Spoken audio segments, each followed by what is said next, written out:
जीत का ये सर्टिफिकेट सिर्फ चंद्रशेखर आजाद की जीत का प्रतीक नहीं है, ये उत्तर प्रदेश की राजनीति में एक नए बदलाव की आहट का प्रतीक भी है।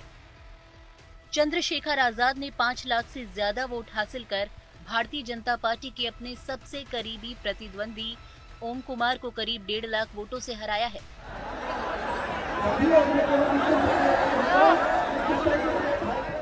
वैसे चंद्रशेखर आजाद ने जितनी मेहनत की थी, उसके बाद से वो आश्वस्त थे कि जीत उनकी ही होगी।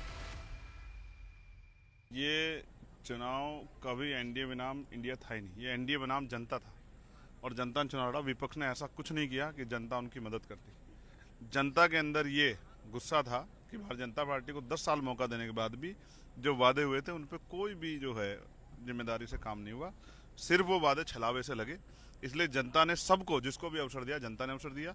मुझे यहाँ इतना प्रयास करने के बाद भी, आप कह रहे हैं इंडिया और एनडीए मुकाबला, इंडिया के लोगों ने इतना प्रयास किया, बड़े बड़े नेता कई कई बार आए, लेकिन यहाँ की जनता ने मुझे एक जिम्मेदारी सौंपी, आशीर्वाद दिया। मैं जिंदगी के आखिरी समय तक इस कर्ज को उतारूंगा। लगभग 1.5 लाख वोट का मार्जिन, मतलब आसान नहीं होता, खासकर जब लड़ाई हम आमतौर पर उत्तर प्रदेश में पूरा देख रहे हैं कि लगभग 2 धुरों की लड़ाई और उसमें भी अलग जा करके लड़ना, 1.5 लाख वोट का मार्जिन।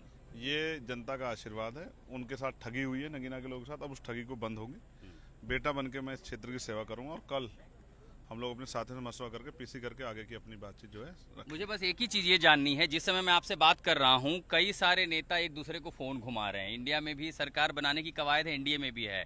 अब चंद्रशेखर रावण का फोन अगर दोनों तरफ से आता है, किसके साथ जाएंगे? नीरज पटेल जी उसका फैसला कर रहे हैं, वो फोन रिसीव कर रहे हैं। अच्छा, फोन रिसीव आ रहे हैं? फोन आपको? नीरज पटेल जी उसको नहीं, फोन दोनों तरफ से आ रहे हैं फोन आपको? हाँ, फोन दो आ रहे हैं, नीरज पटेल जी देख रहे हैं।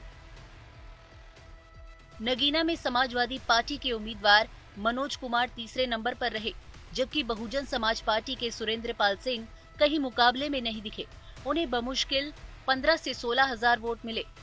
बड़ी बात ये थी कि नगीना में उनके पक्ष में मायावती ने रैली भी की और उनके लिए वोट मांगते हुए चंद्रशेखर आजाद को निशाने पर लिया था। चंद्रशेखर की जीत में दलित वोटर्स का सबसे बड़ा हाथ रहा। नगीना संसदीय क्षेत्र में लगभग 15 लाख मतदाता हैं, जिनमें अधिकांश दलित समुदाय के हैं। इसके अलावा मुस्लिम समुदाय के वोटर्स की संख्या भी अच्छी खासी है। चंद्रशेखर के मैदान में आने से दलित वोट 2 खेमों में बंट गया। साथ ही मुस्लिम वोटर्स भी समाजवादी पार्टी, बीएसपी और चंद्रशेखर के गुट में बटा हुआ दिखा। दिलचस्प है कि चुनाव से कुछ महीने पहले ही चंद्रशेखर आजाद अखिलेश के साथ हाथ मिलाकर इंडिया गठबंधन का हिस्सा बनना चाहते थे, लेकिन अखिलेश ने उन्हें तवज्जो नहीं दी। मायावती को उनसे पहले ही खतरा दिखता है। ऐसे में चंद्रशेखर आजाद को अकेले चुनाव लड़ना पड़ा। अब सवाल ये है कि जिस तरह बीएसपी का वोट लगातार सिकुड़ रहा है, क्या उसमें चंद्रशेखर आजाद भविष्य में मायावती का विकल्प बन सकते हैं? क्या आजाद की जीत यूपी में एक नई दलित राजनीति की शुरुआत है? और अब विधानसभा चुनावों में चंद्रशेखर आजाद की आजाद समाज पार्टी भी पूरी शिद्दत से लड़ाई लड़ते हुए विपक्ष को वोट बांटेगी। आज तक ब्यूरो।